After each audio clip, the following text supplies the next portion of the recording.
నమస్తే నా TV news కి స్వాగతం. ముందుగా బులెటిన్ లో హెడ్లైన్స్. గుంటూరు నగరంలో పార్టీలకు అతీతంగా అభివృద్ధి పనులు నిర్వహిస్తున్న నగర మేయర్ కోవెలమూడి రవీంద్ర.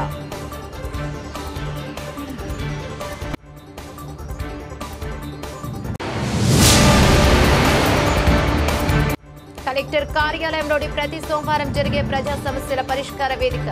ఆత్మహత్య యత్నానికి ప్రయత్నించిన బుజ్జి అనే మహిళ.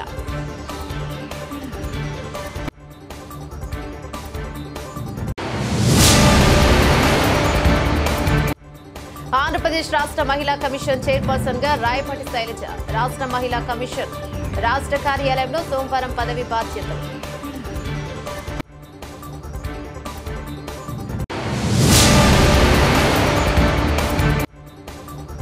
గుంటూరు జిల్లా పోలీస్ కార్యాలయంలో నిర్వహించిన ప్రజా ఫిర్యాదులు పరిష్కారాల వ్యవస్థ కార్యక్రమం.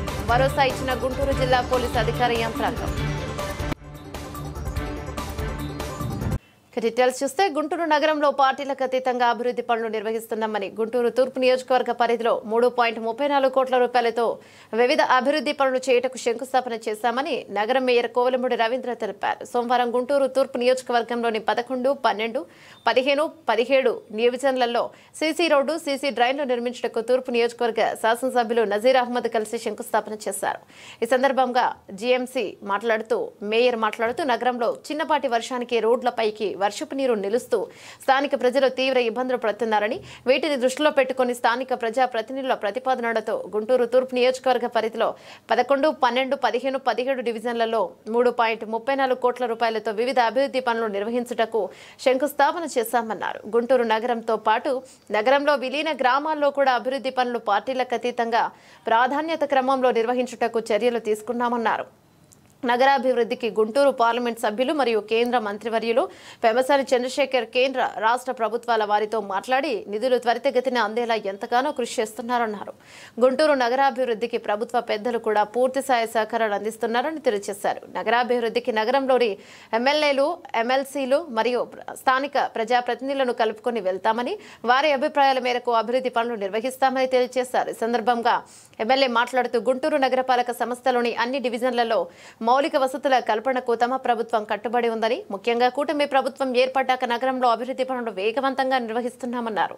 నగరంలో వర్షం పడినప్పుడు తూర్పు నియోజకవర్గంలోని పట్నం బజార్ నుండి పీకలవాగు వరకు వర్షపు నీరు కాలువలోకి వెళ్లకుండా రోడ్లపై నిలబడటం వలన స్థానిక ప్రజలు తీవ్ర ఇబ్బందులు పడుతున్నారని, ప్రస్తుతం హిమని వద్ద నిర్మిస్తున్న డ్రైన్స్ వలన వర్షపు నీరు నేరుగా పీకలవాగులోకి వెళ్లేలా నిర్మిస్తున్నారన్నారు. అంతేగాక తూర్పు నియోజకవర్గంలోని శివారు కాలనీలలో నూతనంగా డ్రైన్లు, రోడ్లు నిర్మించుటకు శంకుస్థాపనలు చేస్తున్నామన్నారు. అదేవిధంగా తూర్పు నియోజకవర్గం త్రాగునీటి పారిశుద్ధ్య సమస్యలు లేకుండా నగరపాలక సంస్థ అధికారులు పటిష్టమైన చర్యలు తీసుకుంటున్నారన్నారు. సదరు కార్యక్రమంలో డిప్యూటీ మేయర్ షేక్ సజీలా, నగరపాలక సంస్థ ఈఈ సుందర రామరెడ్డి, ఇంజనీరింగ్ అధికారులు, సచివాలయాల కార్యదర్శులు తదితరులు పాల్గొన్నారు.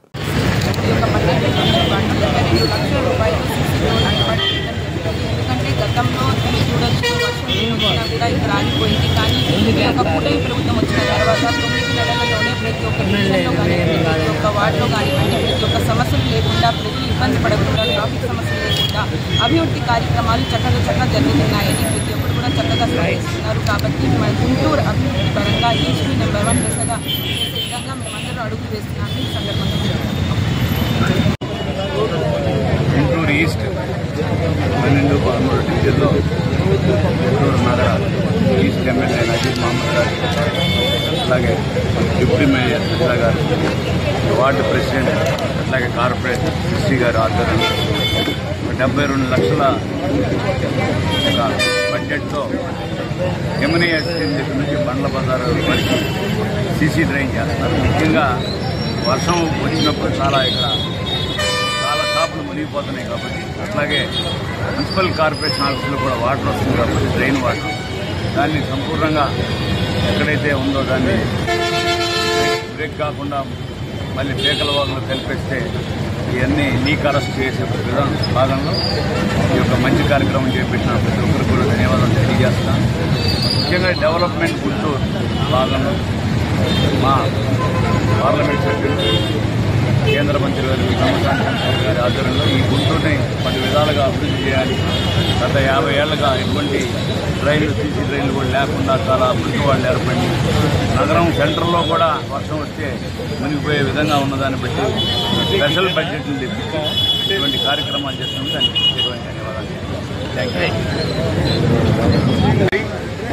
బండ్ల బజార్ వైపు నుంచి పూర్తిగా టీకల్ వాగులో ఈ డ్రైన్ వాటర్ అంతా కూడా కలిసేటువంటి విధంగా దాదాపు 70 లక్షల రూపాయలతో ఈ కార్యక్రమాన్ని తీసుకోవడం జరిగింది. అంతేకాకుండా నగరంలో శివారు ప్రాంతాల్లో ముఖ్యంగా రౌఫ్ నగర్ కానీ, కిద్వాయి నగర్ కానీ, అలాగే కొబ్బరికాయ సాంబే కాలనీ కానీ, కుడా రోడ్డు కానీ, ఇవన్నీ రోడ్లు కూడా ఈరోజు దాదాపు 2,70 లక్షల రూపాయలతో వివిధ అభివృద్ధి కార్యక్రమాలను శంకుస్థాపన చేసుకోవడం జరుగుతూ ఉంది. ముఖ్యంగా నగరపాలక సంస్థలో ఉన్నటువంటి ప్రతి ఒక్క డివిజన్లో కూడా మౌలిక వసతులను ఇంకా మెరుగ్గా అభివృద్ధి చేయాలనే ఆలోచనతో నిత్యం కూడా ప్రజలకు అవసరమైనటువంటి ప్రతి ఒక్క కార్యక్రమాన్ని ఫోన్ ద్వారా ఎవరు తెలియజేసినా అక్కడ విజిట్ చేయడమే కాకుండా వారి కష్టాలను, వారి ఇబ్బందులను కనుక్కొని వెంటనే అధికారులను అప్రమత్తం చేస్తూ ఆ ప్రాంతంలో ఉన్నటువంటి కార్పొరేటర్లు, కూటమి నాయకుల సహకారంతో ఈరోజు అభివృద్ధి కార్యక్రమాలని వేగవంతం చేస్తున్నటువంటి పరిస్థితులు ఉన్నాయి. కాబట్టి దయచేసి నగరవాసులందరూ కూడా తమ పరిధిలో ఉన్నటువంటి ప్రతి ఒక్క ఏరియాను క్లీన్గా పార్కింగ్తో పాటు శానిటేషన్ మెయింటైన్ చేసేటువంటి విధంగా మున్సిపల్ అధికారులు వచ్చినప్పుడు సహకరించాలని, అలాగే పన్నులు కూడా టైం ప్రకారం కట్టి నగరాన్ని మరింత అభివృద్ధి చేసేటటువంటి నగరంగా తయారు చేసుకోవాలని చెప్పి ప్రతి ఒక్కరిని కూడా కోరుతా ఉన్నాం. గుంటూరు స్వర్ణాంధ్ర నగర్ కు చెందిన బుజ్జి అనే మహిళ తనకు అన్యాయం జరుగుతోందని కలెక్టర్ కార్యాలయంలోని ప్రజా సమస్యల పరిష్కార వేదికలో ఎన్నిసార్లు తమ గోడు వెల్లబుచ్చినా పరిష్కారం దొరకట్లేదని బుజ్జి అనే మహిళ ఎలుకల మందు తాగి ఆత్మహత్యకు పాల్పడడంతో పోలీసులు అప్రమత్తమయ్యారు. స్వర్ణాంధ్ర నగర్ బుజ్జి అనే మహిళ మాట్లాడుతూ 1998లో ప్రభుత్వం వారికి ఇచ్చిన ప్లాట్లను మౌలాలి అనే రౌడీ షీటర్ తమ స్థలాలను ఆక్రమించుకుని ఇబ్బందులు పెడుతున్నారని, ఎన్నోసార్లు ప్రజా సమస్యల పరిష్కార వేదికలో మరియు నల్లపాడు పోలీస్ స్టేషన్లో ఫిర్యాదు చేసినా తమకు న్యాయం జరగటం లేదని వాపోయారు. అనంతరం బాధితురాలిని ఆరండల్పేట ఎస్ఐ రోజారాని జీజీహెచ్ కు తరలించారు. అనంతరం కార్యక్రమానికి వచ్చిన ఫిర్యాదుదారులు తమ గోడు వెల్లబుచ్చుకున్నారు.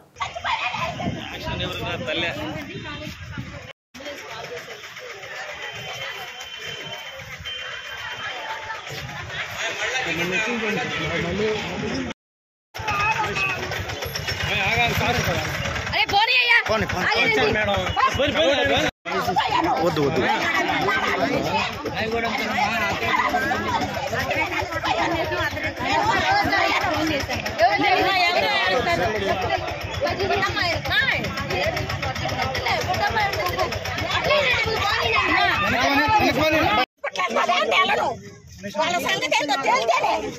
ఏంటది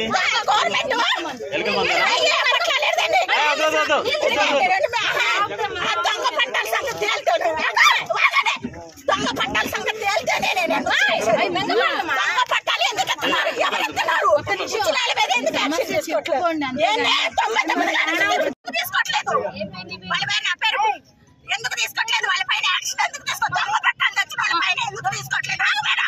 దొంగ పట్టాలు తెచ్చిన వాళ్ళపైన ఎందుకు యాక్షన్ తీసుకోవట్లేదు? నేను రాను, నాకు న్యాయం జరిగింది, నాకు నేను రాను, నేను అలసిపోతున్నాను తిరిగి తిరిగి.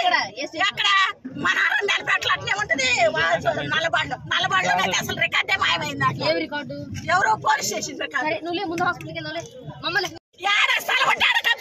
దొంగ పట్టాలు తెస్తారు, ఒక పక్క రోడ్డు అంటారు, ఒక పక్క దిద్దని అంటారు. చచ్చిపోతే పర్లేదు, చచ్చిపోయినా పర్లేదు. అసలు ఎందుకు జరుగుతుంది? గవర్నమెంట్ ఎందుకు వస్తుంది? ఎన్ని రోజులు పట్టాలు దొంగ పట్టాలు తీసుకుని ఆ స్థలాల్లో ఉండే రౌడీలు ఆర్టీఓ గారు వచ్చి కలిసి ఎంఆర్ఓ గారు వచ్చి కలిసి రౌడీల్లో పట్టుకుంటే నోటీసులు ఇచ్చి ఎందుకు లేపట్లేదు? వాళ్ళ మీద యాక్షన్ ఎందుకు తీసుకోవట్లేదు? ఎవరు అసలు వాళ్ళ వెనక వాళ్ళు ఉంది? ఎవరు చేసిన వాళ్ళ మీద ఎందుకు? స్వర్ణాంధ్ర నగర్ ఏ స్థలం అమ్మా? గవర్నమెంట్ వాళ్ళు ఇచ్చారండి 99 మంది. ఒక్కడే ఒక 20 ప్లాట్లు అమ్మాడు. వాడి దగ్గర ఇంకా 40 ఉన్నాయి. ఎవరు అతని పేరేందమ్మా? మౌలాలి పెళ్ళం. ఇంకా కుర్రాళ్ళు పెట్టుకుంటారు. స్వర్ణాంధ్ర నగర్, స్వర్ణభారత నగర, స్వర్ణాంధ్ర నగర. ఎవరు పైన కుర్రాళ్ళు పెట్టి ఎంఆర్ఓ గారు లెటర్లు ఇస్తాడు. వాళ్ళని తీసుకొని పోలీస్ స్టేషన్ లో కేసు పెట్టమంటారు. పోలీస్ స్టేషన్ కి వెళ్తే మాది కాదంటారు, ఏడుకొస్తే మాది కాదంటారు. అసలు ఈ దొంగ పట్టాలు ఎవరు తెస్తున్నారు? అతని పేరేం పేరు? ఏం పేరు అతను? మౌలాలి వాళ్ళ భార్య. ఏ ఊరు అతను? ఆడే మౌలాలి. నా పేరు బుజ్జి అండి, దాంతోటి బుజ్జి. మీకు పట్టాలు ఇవ్వలేదు మీకు? ఇచ్చారండి, ఓసీలు కూడా ఉంది. ఎంఆర్ఓ గారు 2 లెటర్లు ఇచ్చారు, చూపిండి బట్టి మీకు చూపిండి. ఇప్పుడు మీకు ఇచ్చి ఆక్రమించుకున్నారా? ఆక్రమించుకొని వాడే రుస్తూ ఇంకా కుర్రోళ్ళు పెట్టుకుంటారు. ఎక్కడ స్వర్ణభారత నగర వాళ్ళ పైన కుర్రోళ్ళు పెట్టి ఎంఆర్ఓ గారు లెటర్లు ఇస్తాడు. వాళ్ళని తీసుకొని పోలీస్ స్టేషన్ లో కేసు పెట్టమంటారు. పోలీస్ స్టేషన్కి వెళ్తే మాది కాదంటారు, ఎడకొస్తే మాది కాదంటారు. అసలు ఈ దొంగ పట్టాలు ఎవరు తెస్తున్నారు? అతని పేరు ఏం పేరు? మౌలాలి వాళ్ళ భార్య. ఏ ఊరు అతను? ఆడే మౌలాలి. నా పేరు బుజ్జి అండి, దాంతోటి బుజ్జి. మీకు పట్టాలు ఇవ్వలేదు మీకు? ఇచ్చారండి, ఓసీలు కూడా ఉంది. లెటర్లు ఇచ్చారు, చూపిండి బట్టి మీకు చూపిండి. ఇప్పుడు మీకు ఇచ్చి ఆక్రమించుకున్నారా? ఆక్రమించుకొని వాడే రుస్తూ మేడం మీరు పంపించిన హాస్పిటల్ పంపించండి, మాకు ఇబ్బంది లేదు.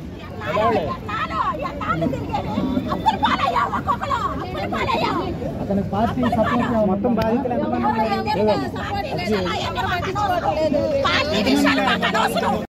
మేడం మీరు పంపించిన హాస్పిటల్ మాకు ఇబ్బంది లేదు.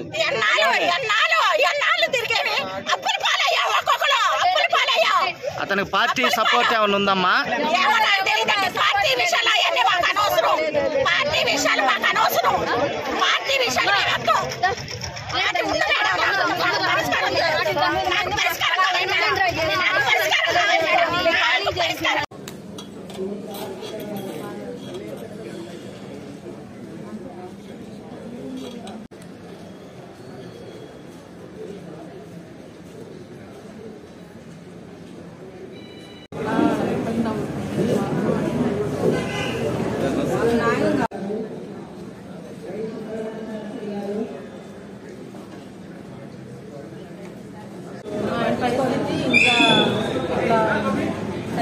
దానికి కూడా ఏం ట్రీట్మెంట్ చేయలేదు.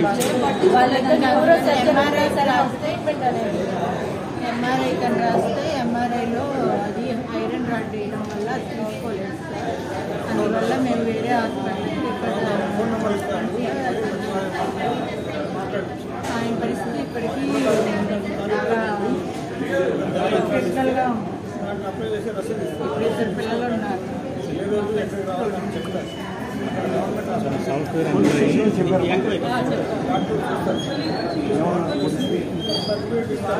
చూస్తాము, మాట్లాడుకుంటాము.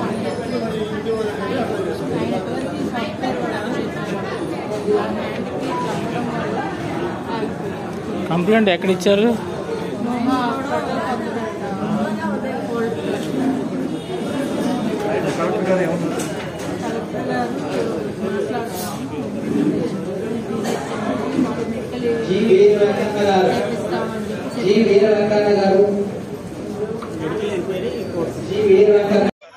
జొన్నలగడ్డ జ్యోతి.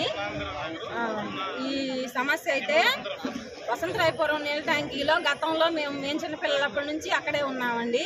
ఆ స్థలాలని అక్కడ నుంచి లేపి నీళ్ళ ట్యాంకీ ఎక్స్టెన్షన్లో భాగంగా మాకు లేపి చంద్రబాబు నాయుడు గారు వసంతరాయపురం 11వ లైన్ అట్లాగా మాకు అక్కడ కేటాయించారండి. అక్కడ స్థలం ఏ బ్లాక్ బి బ్లాక్ అని 2 ఉన్నాయండి. ఆ బ్లాకుల్లో స్థలాలన్నీ కూడా ఇట్లాంటి వికలాంగులు ఇప్పుడు యాక్సిడెంట్లో కాలిపోయింది, ఆమె తిరగలేకపోతుంది. వీటన్నిటిని దృష్టిలో పెట్టుకుని మా అక్కకి చెప్పుకుంటే ఆమె తిరిగి పోలీస్ స్టేషన్ చుట్టూ ఎంఆర్ఓ ఆఫీస్ చుట్టూ తిరిగింది. వీళ్ళ ఖాళీ చేయించండి, వాళ్ళ స్థలాలండి, వాళ్ళు తిరగలేకపోతున్నారని చెప్పుకుంది. అయినా కూడా ఎవరు పట్టించుకోవట్లేదు. ఇప్పుడైనా పట్టించుకొని ఆ స్థలాలు వాళ్ళకి ఇప్పించాల్సిందని మేము మనం చేస్తాం. కబ్జా చేసింది ఎవరమ్మా? కబ్జా చేసింది ఎవరు? ఎస్కే మౌలాలి అని వాళ్ళ మిస్సెస్ అండి. ఆమె వాళ్ళిద్దరి పేరునే కొన్ని అసలు 20-30 స్థలాల దాకా అమ్మేసుకున్నారండి వాళ్ళు. వాళ్ళని గతం నుంచి మేము ఇస్తానే ఉన్నాం కంప్లైంట్, వాళ్ళని ఎవరు పట్టించుకోవట్లేదు. మాకు ఇచ్చిన స్థలాలు కూడా ఆక్యుపై చేసుకున్నారు. ఇంకొక ఆమె వెనకాల జ్ఞాన సుందరి అని మిలిటరీ ఎక్స్ మిలిటరీ అంటారు ఆమె. అసలు ఆమె జోలతో ఎవరు కాదు. ఆమె కిందే ఇప్పుడు రీసెంట్ గానే 3-4 స్థలాలు అమ్మింది. మరి వాళ్ళకి ఇచ్చింది 1-2 స్థలాలు ఇస్తారు కానీ 10-11 ఇరుగా అసలు ఎందుకు అమ్ముకుంటున్నారు అట్లా? కానీ ఎవరు పట్టించుకోవట్లా. మా స్థలాలు మాకు ఇట్లా మేము తిరిగి మాకు అలసిపోతాం. మా ప్రభుత్వం పట్టాలు ఇచ్చిందండి, మా దగ్గర పట్టాగా ఉంది. వాళ్ళు కట్టుకోలేకపోయారు, వాళ్ళు కట్టుకోవాలా. నేనైతే ఫౌండేషన్ వేస్తున్నాను. ఎప్పుడు ఇచ్చిందమ్మా పట్టాలా ప్రభుత్వం? 1998లోనే ఇచ్చారండి. 99లో ఇచ్చారు. 98 చివరిలో ఎండింగ్లో లేపారు. 99లో మా చేతికి ఇచ్చారు. ఎక్కడి నుంచి లేపారు? వసంతరాయపురం నీళ్ళ ట్యాంక్ దగ్గర నుంచి లేపారు.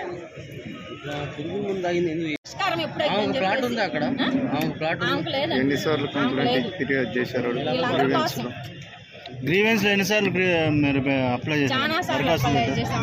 కొన్ని స్లిప్లు అయితే పోయినాయి, ఇప్పుడు కొన్ని స్లిప్లు ఉన్నాయి. ఆంధ్రప్రదేశ్ రాష్ట్ర మహిళా కమిషన్ చైర్పర్సన్ గా రాయపాటి శైలజ మంగళగిరిలోని ఆంధ్రప్రదేశ్ రాష్ట్ర మహిళా కమిషన్ రాష్ట్ర కార్యాలయంలో సోమవారం పదవి బాధ్యతలను స్వీకరించారు. ముందుగా వేద పండితులు మంత్రోచ్చరణల మధ్య పూజా కార్యక్రమాలు నిర్వహించి పదవి బాధ్యతలను స్వీకరించారు. అనంతరం ఏర్పాటు చేసిన మీడియా సమావేశంలో ఆంధ్రప్రదేశ్ రాష్ట్ర మహిళా కమిషన్ చైర్పర్సన్ శైలజ మాట్లాడుతూ మహిళా సాధికారత ధ్యేయంగా రాజకీయాలకు అతీతంగా పనిచేస్తానని తెలిపారు. రాష్ట్రంలోని ఏ ఒక్క మహిళకు అన్యాయం జరిగినా వారి హక్కులను కాలరాసేందుకు ప్రయత్నించిన కఠిన చర్యలు తప్పవని ఆంధ్రప్రదేశ్ రాష్ట్ర మహిళా కమిషన్ చైర్పర్సన్ రాయపాటి శైలజ అన్నారు. గత 5 ఏళ్లలో మహిళా కమిషన్లో ఫిర్యాదులను పట్టించుకోలేదని, పాత ఫిర్యాదుల దుమ్ము దులిపి ఫిర్యాదు చేసిన ప్రతి ఒక్కరికి న్యాయం చేస్తానని హామీనిచ్చారు. అవసరమైతే జాతీయ మహిళా కమిషన్ దృష్టికి తీసుకెళ్లి సమస్యను పరిష్కరించేలా కృషి చేస్తామన్నారు. ఇటీవల కాలంలో సోషల్ మీడియా వేదికగా మహిళలపై అసభ్య పోస్టులు పెడుతున్నారని, వారు తమ తీరు మార్చుకోవాలని, లేకపోతే కఠిన చర్యలు తప్పవని రాయపాటి శైలజ హెచ్చరించారు. విద్యార్థులకు పాఠశాల స్థాయి నుంచే మహిళల పట్ల గౌరవం పెంచేలా అవగాహన సదస్సులు, కార్యక్రమాలు నిర్వహించాలన్న ఆలోచన చేస్తున్నామన్నారు. దీంతో ఖచ్చితంగా సమాజంలో మార్పు తీసుకురావచ్చన్న అభిప్రాయం వ్యక్తం చేశారు. రాష్ట్ర వ్యాప్తంగా ఎక్కడ మహిళలకు అన్యాయం జరిగినా తమ దృష్టికి తీసుకురావాలని, సమాచారం మాకు అందిన వెంటనే పరిష్కారం దిశగా కృషి చేస్తామన్నారు. ఫిర్యాదుల కోసం తమ శాఖ ఆధ్వర్యంలో ఒక వెబ్సైట్ రూపొందించనున్నామన్నారు. ఈ వెబ్సైట్ ద్వారా ఫిర్యాదులు చేయడంతో పాటు తమ ఫిర్యాదు ఏ దిశలో ఉందో కూడా తెలుసుకునే ఏర్పాటు చేశామన్నారు. రాష్ట్ర మహిళా కమిషన్ కు పూర్వ వైభవం తీసుకువస్తామని పేర్కొన్నారు. తమపై నమ్మకం ఈ పదవిని ఇచ్చిన ముఖ్యమంత్రి నారా చంద్రబాబు నాయుడు, ఉప ముఖ్యమంత్రి పవన్ కళ్యాణ్, రాష్ట్ర ఐటీ శాఖ మంత్రి నారా లోకేష్, కేంద్ర మంత్రివర్యులు పెమ్మసాని చంద్రశేఖర్ మరియు వివిధ నాయకులకు కృతజ్ఞతలు తెలియజేశారు. రాష్ట్ర మహిళా కమిషన్ చైర్పర్సన్ గా బాధ్యతలు స్వీకరించిన రాయపాటి శైలజను రాష్ట్ర మహిళా commission secretary V Vasanthabala, section officers Sailaja, Sandhya, superintendent ఈ కార్యక్రమంలో పాల్గొన్నారు. ఈరోజు గుంటూరు జిల్లా పోలీస్ కార్యాలయంలో నిర్వహించిన ప్రజా ఫిర్యాదుల పరిష్కారాల వ్యవస్థ PGRS కార్యక్రమంకు విచ్చేసిన ప్రజల వద్ద ఫిర్యాదులు స్వీకరించి వారి సమస్యలను చట్ట పరిధిలో తగిన పరిష్కారం చూపిస్తామని భరోసానిచ్చిన గుంటూరు జిల్లా పోలీసు అధికార యంత్రాంగం. జిల్లా నలుమూలల నుండి విచ్చేసిన ప్రజలతో పోలీసు అధికారులు ముఖాముఖిగా మాట్లాడి వారి సమస్యలపై అక్కడికక్కడే సంబంధిత పోలీసు అధికారులకు ఫోన్ చేసి సదరు ఫిర్యాదులపై చట్టపరంగా చర్యలు తీసుకునేలా ఆదేశాలను జారీ చేశారు. అదనపు ఎస్పీ క్రైమ్స్ కె సుప్రజ మహిళా ఫిర్యాదుదారుల వద్ద నేరుగా వెళ్లి వారి ఫిర్యాదులు స్వీకరించారు. తగు న్యాయం జరిగేలా చూస్తానని హామీనిచ్చారు. పోలీసు సిబ్బంది PGRS కి వచ్చిన ఫిర్యాదుదారులకు వారి ఫిర్యాదులను రాయడంతో సహకరించారు. ఈ కార్యక్రమంలో అదనపు ఎస్పీ అడ్మిన్ జీవి రమణమూర్తి గారు, అదనపు SP crime Srimathi K Supraja, traffic DSP Ramesh, మహిళా police station DSP Srinivasareddy, CCS Shivaji, ఇతర పోలీసు అధికారులు, సిబ్బంది పాల్గొన్నారు. 5వ తారీఖు మా పాప చనిపోయిందండి. పేరు లాస్య, 16 ఏళ్ళు. దానికి 10th క్లాస్ ఎగ్జామ్స్ రాసింది. 7వ తారీఖు నుంచి జ్వరంగా ఉంది. 2 రోజులు జ్వరంలో ఉంది. దానికి ఏదో మెడిసిన్ వేస్తున్నాను జ్వరంగా ఉందని చేస్తుంటే 9వ తారీఖు తెల్లారుజామున 3ంటికి ఫిట్స్ లాగా వచ్చింది నిద్రలో. దానికి మేమందరం ఒకసారి పడుకుంటాం. వెంటనే లేచి లలిత హాస్పిటల్కి తీసుకెళ్ళామండి. తెల్లారుజామున 3ంటికి తీసుకెళ్తే వాళ్ళు అక్కడ టెస్టులు చేశారు. అక్కడ ఉన్న డాక్టర్, నైట్ డ్యూటీ డాక్టర్లు మెడిసిన్ వాడారు. వాడిన తర్వాత 2 గంటల తర్వాత లలిత సూపర్ స్పెషాలిటీ గణేష్ మహల్ పక్కన ఉన్నదానికి పంపించారు. పంపిస్తే అక్కడ డాక్టర్లు చూసి ఒక 3-4 రోజులు హాస్పిటల్లో ఉంటే సరిపోతుందండి, సెట్ అయితే అన్నారు. సరేనండి అని చెప్పాను. తర్వాత అంత సీరియస్గా ఉందనే విషయం మాకు తెలియదు. 11ంటికి డాక్టర్ లలిత గారు వచ్చారు. వచ్చి చూసి 48 అవర్స్ అబ్జర్వేషన్లో ఉంచాలని చెప్పారు. అక్కడ నేను అడిగాను 48 అవర్స్ ఏంటంటే, అందరికి అలా చెప్తారు, మీరేం భయపడద్దండి అన్నారు. తర్వాత మెడిసిన్స్, టెస్టులు అవన్నీ వాడుతున్నారు. వాడిన తర్వాత రోజు మళ్ళీ మధ్యాహ్నం వచ్చి చూసి మేము చేయాల్సిందంత చేసామంటే ఇంకా ఆ దేవుడే మీ పిల్లలను కాపాడాలన్నారు. అంటే నేను వెంటనే భయపడిపోయాను. అసలు బతికుందా లేదా చెప్పండి, నిజమంటే బతికే ఉందన్నారు. అంటే తర్వాత రిపోర్ట్స్ అన్నీ తీసుకొని నా ఫ్రెండ్స్కి, రిలేటివ్స్కి పంపిస్తే ఇలాంటి లక్షణాలతో ఉన్న చాలామందిని సికింద్రాబాద్ కిమ్స్లో క్యూర్ చేశారని తెలిసింది. ఇంకా వెంటనే అక్కడికి షిఫ్ట్ చేద్దామని రెడీ అయ్యి నేను డబ్బులు అవన్నీ అరేంజ్ చేసుకొని ఫ్రెండ్స్ని అడిగి ఒక 2 hours అంటే వాళ్ళు 2ంటికి చెప్పారు, నేను 4:30కి డిశ్చార్జ్ చేయమని అడిగాను. అడిగితే 4:30కి డిశ్చార్జ్ చేయమంటే వాళ్ళు నైట్ 9:30కి డిశ్చార్జ్ చేశారండి. 5 hours లేట్ చేశారు. మేము పాపని అంబులెన్స్ డాక్టర్ని తీసుకొని మేము వెళ్తే బయలుదేరితే ఇంకా గంట ఉంటే కిమ్స్ వచ్చింది అనక పాప ఆరుకు మధ్యలో చనిపోయిందండి. ఇప్పుడు నేను కోరుకునేది ఒకటే, 5 గంటలు ఎందుకు లేట్ చేశారు? ఇది మామూలు నార్మల్ డిశ్చార్జ్ కాదు. నార్మల్ డిశ్చార్జ్ అయితే ఎంత లేట్ చేసినా పర్వాలేదు. అదొకటి. దానికి హెవీ డోస్ ఇచ్చేసారండి మెడిసిన్. ఎందుకంటే చాలా హెల్దీగా ఉండే పాప, దానికి ఆ మెడిసిన్ హెవీ డోస్ వల్ల జాండీస్ వచ్చినాయి, షుగర్ వచ్చింది, బీపీ వచ్చింది. ఈ అంతకుముందు దాన్ని నన్నే పిలిచి అడిగారండి, అసలు అంతకుముందు ఎందుకు ఉంటాయని. నేను మళ్ళీ 3 నెలలు పాజిటివ్ టెస్ట్ ఉంటుంది, అది చేపిస్తే అసలు దానికి ఏమీ లేవు. ఆ మెడిసిన్ వల్లే దానికి వచ్చి లోపల ఇంటర్నల్ ఆర్గాన్స్ అన్నీ డ్యామేజ్ అయిపోయినాయండి. ఇప్పుడు ఎందుకు వచ్చానంటే ఆ రిపోర్ట్స్ అన్నీ మేము మా ఫ్రెండ్స్కి వాళ్ళ రిపోర్ట్స్ అన్నీ పంపిస్తే అసలు దానికి వచ్చిన దానికి ట్రీట్మెంట్ చేయలేదు. వాళ్ళు ఏదో ట్రీట్మెంట్ చేశారు ఏదో అనుకొని, కానీ ఒరిజినల్గా వచ్చింది దానికి క్రిప్టోకోకస్ అనే ఒక ఫంగస్ వచ్చింది. దానికి అది వస్తే 10% అంట చనిపోయేది. ఆ 10% కూడా రూరల్ ఏరియాలో, సిటీస్లో అయితే ఎవరు చనిపోరు. అలాంటిది నా పాప చాలా యాక్టివ్గా ఉండే 16 ఏళ్ల పాప చనిపోయింది. అసలు 5 గంటలు ఎందుకు లేట్ చేశారనేదే నాకు ఇప్పుడు డౌట్. ఎందుకంటే ఒకవేళ మేము ముందే అక్కడికి వెళ్ళిపోతే వాళ్ళు ఏం ట్రీట్మెంట్ చేయలేదని అక్కడ వాళ్ళు చెబుతారని వీళ్ళు లేట్ చేసి కరెక్ట్గా మార్గం మధ్యలో ఏదైనా జరిగేటట్టు పంపించారా అనేది నాకు అనుమానం అండి. దీని మీద ఎస్పీ గారిని కలిసాము, ఆయన సానుకూలంగా స్పందించారు, కేసును రిజిస్టర్ చేశారు, దీన్ని విచారించి చర్యలు తీసుకుంటా అన్నారు. ఇప్పుడు నేను ఎందుకు ముందుకు వచ్చానంటే నాలాంటి గుంటూరు నగరంలోని 3 వంతెనలు మరమ్మతు పనుల నిర్మాణ విషయంలో ప్రభుత్వం అధికార యంత్రాంగ నిర్లక్ష్యం కారణంగా 13 కోట్ల రూపాయల ప్రజాధనం వృధా అయిందని ఏఐవైఎఫ్ గుంటూరు జిల్లా కార్యదర్శి వలిమండిపడ్డారు. ఇక 3 వంతెనలు శాశ్వత పరిష్కారం చూపిన తర్వాత మాత్రమే శంకర్ విలాస్ బ్రిడ్జి నిర్మాణం పనులు మొదలు పెట్టాలి అని ఏఐవైఎఫ్ జిల్లా కార్యదర్శి షేక్ వలి డిమాండ్ చేశారు. చిన్నపాటి వర్షానికే రోడ్డు పొంగిపోతుంది, డంపర్ రోడ్డు మామూలు కాదు. ఏందా వెళ్ళేది ఆ రకంగా ఆ బండి ఆపుకొని వస్తుంటే?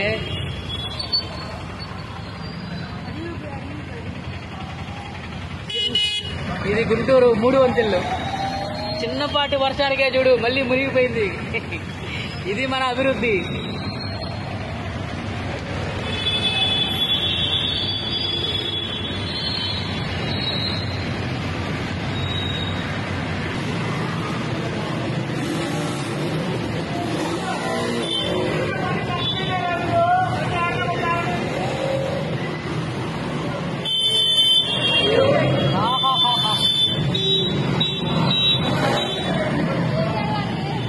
ఇదే రేటు కట్ చేయనా వెళ్ళిపోయింది.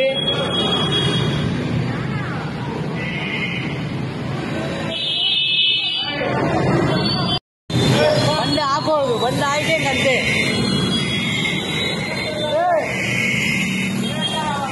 ఎంత కొట్టుకుంటా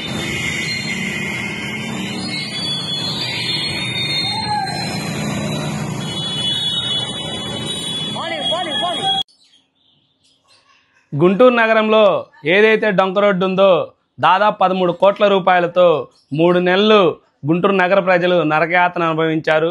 ఆ 3 నెలలు కూడా ప్రచారం భారీ ఎత్తున దీన్ని ఏదో ఇంకా ఈ మరోసారి 3 వంతుల సమస్య అనేది ఉండదు, దీన్ని రూపుమాపుతున్నామని అధికారులు అదేవిధంగా ప్రభుత్వంలో ఉన్న నాయకులు అదేవిధంగా కేంద్ర మంత్రి పెమ్మసాని గారు కూడా అనేక సందర్భాల్లో చెప్పడము అదేవిధంగా పరిశీలించడము 3 నెలల దాదాపు పనిని కూడా వాళ్ళు చేపట్టడం జరిగింది. కానీ ఈనాడు చూస్తే గుంటూరు నగరంలో చిన్నపాటి వర్షానికే అంత బురదమయంగాను నీళ్ళు ఆగిపోవడంతో ఆ యొక్క 13 కోట్ల రూపాయలు వెచ్చించి కూడా ప్రజాధనాన్ని వృధా చేశారేమో అని అనుమానాలు ప్రజలు కూడా ఆలోచిస్తూ ఉన్నారు. ఈ 13 కోట్ల రూపాయలతో చేసిన అభివృద్ధి ఎంతవరకు న్యాయం చేయగలిగారు అనేది అధికారులు, ఇంజనీరింగ్ అధికారులు, మున్సిపల్ అధికారులు అదేవిధంగా పెమ్మసాని గారు కూడా దీని మీద స్పందించాలి.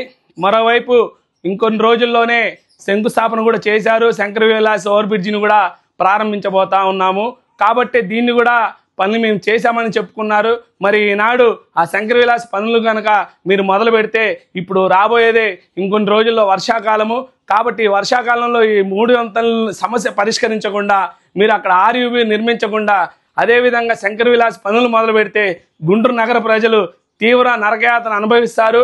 కాబట్టి ఖచ్చితంగా నగర పౌరులుగా మేము ఒకటే చెప్తా ఉన్నాము, 3 వంతుల ఈ యొక్క సమస్యకి శాశ్వత పరిష్కారం మీరు చూపట్టలేదు. ఏదో ప్రచారం తప్పించి దీంట్లో శూన్యము.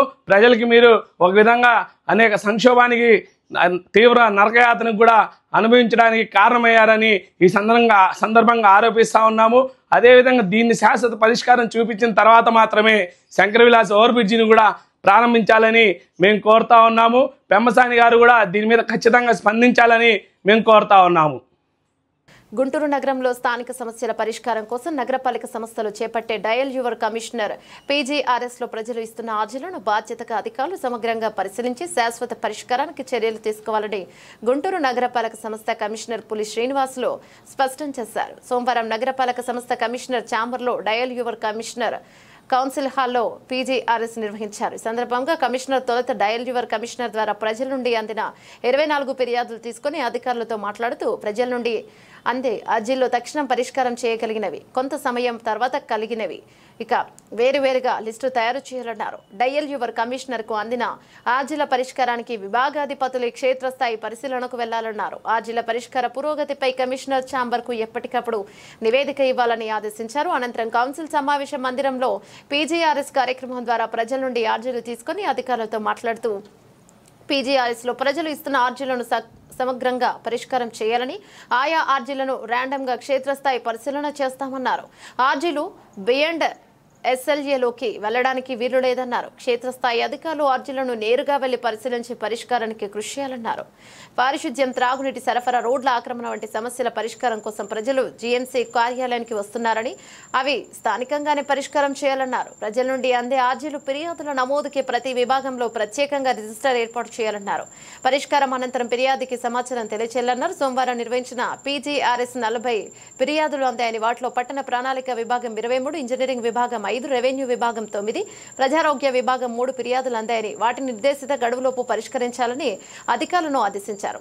ఈ క్రమంలో అదనపు commissioner Chella Obulesu, deputy commissioner CH Srinivas, SE Nagamalleswararao, city planner Rambabu,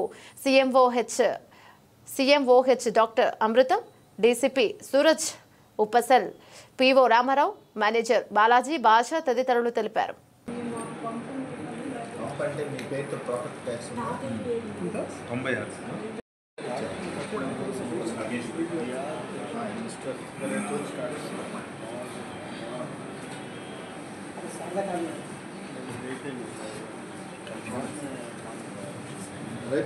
తయారు చేయండి.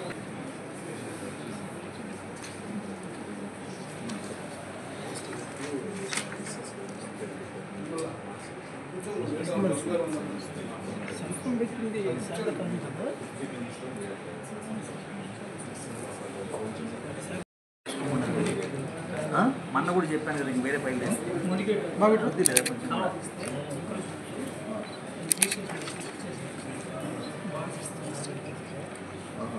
ఏదైనా కూడా ఏంటి. గుంటూరు జిల్లా టీడీపీ కార్యాలయంలో మంగళవారం జరిగే గుంటూరు పశ్చిమ నియోజకవర్గ మినీ మహానాడు కార్యక్రమంను జయప్రదం చేయాలని ఎమ్మెల్యే గల్లా మాధవి పిలుపునిచ్చారు. సోమవారం గుంటూరు పశ్చిమ నియోజకవర్గ టీడీపీ కార్యాలయంలో పార్టీ ముఖ్య నేతలతో ఎమ్మెల్యే సమావేశం నిర్వహించారు. తొలుత ప్రజా దర్బార్ కార్యక్రమంలో భాగంగా ప్రజల నుండి వినతులు స్వీకరించారు. వాటిని పరిష్కరించవలసిందిగా సంబంధిత అధికారులకు ఆదేశాలను జారీ చేశారు. ఈ సందర్భంగా ఎమ్మెల్యే గల్లా మాధవి మాట్లాడుతూ తెలుగుదేశం పార్టీ కుటుంబ సభ్యులకు అతిపెద్ద పండగ మహానాడు అని, దీనిలో భాగంగా గుంటూరు పశ్చిమ నియోజకవర్గ మినీ మహానాడు ఘనంగా నిర్వహించనున్నామని ఎమ్మెల్యే గల్లా మాధవి తెలిపారు. దీనికి నియోజకవర్గం నుండి పార్టీ నేతలు, కార్యకర్తల, అభిమానులు పెద్ద ఎత్తున తరలివచ్చి విజయవంతం చేయాలన్నారు. అదేవిధంగా పార్టీ సంస్థాగత ఎన్నికల నిర్వహణకు కసరత్తు చేస్తున్నామని, కష్టపడిన ప్రతి నాయకుడు, కార్యకర్తకు తప్పనిసరిగా న్యాయం చేస్తామని ఎమ్మెల్యే గల్లా మాధవి హామీనిచ్చారు. అదేవిధంగా ప్రభుత్వ కార్యక్రమాలను ప్రజల్లోకి విస్తృతంగా తీసుకెళ్లి ప్రతిపక్ష నాయకులు చేసే విష ప్రచారాన్ని ప్రజలతోనే తిప్పికొట్టాలని ఎమ్మెల్యే గల్లా మాధవి సూచించారు. బులెటిన్ ముగించే ముందు హెడ్లైన్స్ మరోసారి. గుంటూరు నగరంలో పార్టీలకు అతీతంగా అభివృద్ధి పనులు నిర్వహిస్తున్న నగర మేయర్ కోవెలమూడి రవీంద్ర.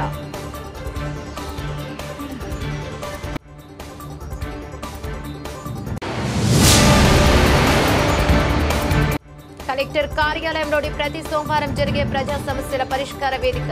ఆత్మహత్య యత్నానికి ప్రయత్నించిన బుజ్జి అనే మహిళ.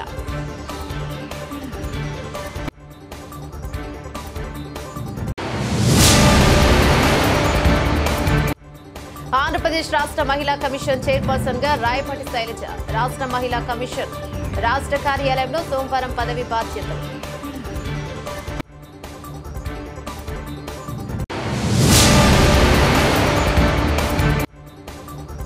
గుంటూరు జిల్లా పోలీస్ కార్యాలయంలో నిర్వహించిన ప్రజా ఫిర్యాదులు పరిష్కారాల వ్యవస్థ కార్యక్రమం. భరోసా ఇచ్చిన గుంటూరు జిల్లా పోలీస్ అధికార యంత్రాంగం. ఇవి బులెటిన్ డీటెయిల్స్. మరో బులెటిన్లో మళ్ళీ కలుసుకుందాం. అంతవరకు సెలవు. నమస్తే.